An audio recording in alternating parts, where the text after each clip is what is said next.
quelle est la préparation nécessaire pour la pluie de l'arrière-saison? Et vous, enfants de Sion, soyez dans l'allégresse, réjouissez-vous en l'Éternel, votre Dieu, car il vous donnera la pluie en son temps. Il vous enverra la pluie de la première et de l'arrière-saison comme autrefois. Joël 2, verset 23. La pluie de la première saison est nécessaire. Nous pouvons être certains que lorsque le Saint-Esprit sera déversé sur le peuple de Dieu, ceux qui n'auront ni reçu ni apprécié la pluie de la première saison ne verront ni ne comprendront la valeur de la pluie de l'arrière-saison. De même que la rosée et la pluie sont données d'abord pour faire germer la semence, ensuite pour faire mûrir la récolte, de même le Saint-Esprit est accordé pour faire progresser la croissance spirituelle.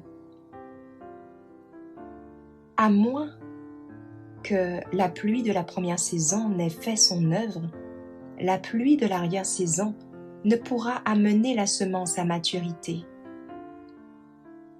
Beaucoup n'ont pas été touchés par la pluie de la première saison.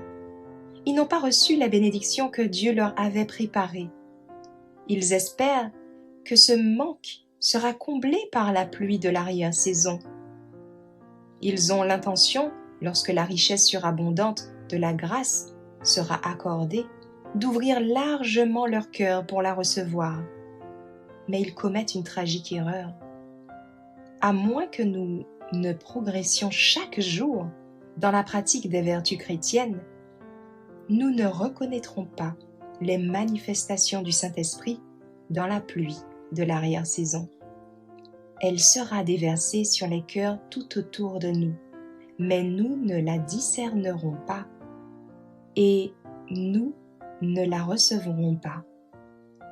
Si nous ne progressons pas, si nous ne nous plaçons pas dans les conditions nécessaires pour recevoir aussi bien la pluie de la première saison que celle de l'arrière-saison, nous perdrons nos âmes et nous en serons tenus pour responsables.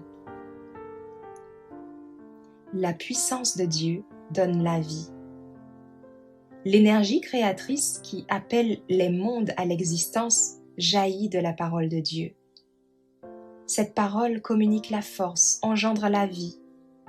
La parole de Dieu transforme le caractère et recrée l'homme à l'image de son Seigneur. Nécessité du baptême du Saint-Esprit. Ce qu'il nous faut, c'est le baptême du Saint-Esprit. Sans lui, nous ne sommes pas plus prêts à aller prêcher au monde que les disciples après la crucifixion de leur Seigneur. Jésus connaissait leur misère spirituelle et il leur ordonna de demeurer à Jérusalem jusqu'à ce qu'ils fussent revêtus de la puissance d'en haut. Nous devons réclamer l'effusion du Saint-Esprit et aussi instamment que les disciples à la Pentecôte. S'ils en avaient besoin à cette époque, il nous est encore plus nécessaire aujourd'hui. Soyez toujours prêts.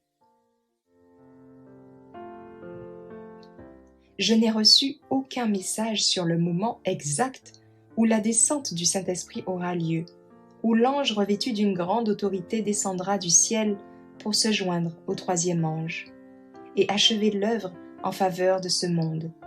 Notre message est que notre seule sûreté est d'être toujours prêts à recevoir le rafraîchissement céleste, d'avoir nos lampes prêtes et allumées. Prions ensemble.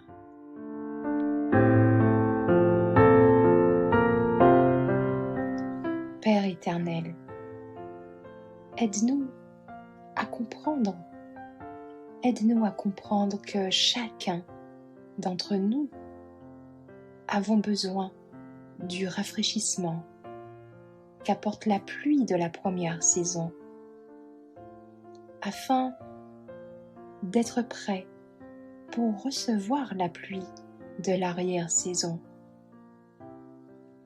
Alors que nous réalisons que Seuls ceux qui seront préparés pourront recevoir la plénitude de ton esprit, comme ce fut le cas pour les disciples à la Pentecôte. Accorde-le-nous, Père. Accorde-nous d'être préparés. Et ainsi, nous pourrons achever l'œuvre par la puissance de ton esprit avant l'avènement de notre Sauveur. Parfois, il peut y avoir cette question. Comment savoir avec certitude que nous avons reçu l'Esprit Saint? Mais tu nous dis, Père, dans ta parole, que ceux qui vivent une vie vertueuse à la manière du Christ et qui manifestent l'amour, la joie, la paix, la bonté, la douceur, la compassion et la maîtrise de soi sont ceux revêtus de ton esprit. L'expérience d'une nouvelle naissance, le fruit et le don du Saint-Esprit. Accorde-le-nous, Père, nous t'en prions, en Jésus. Amen.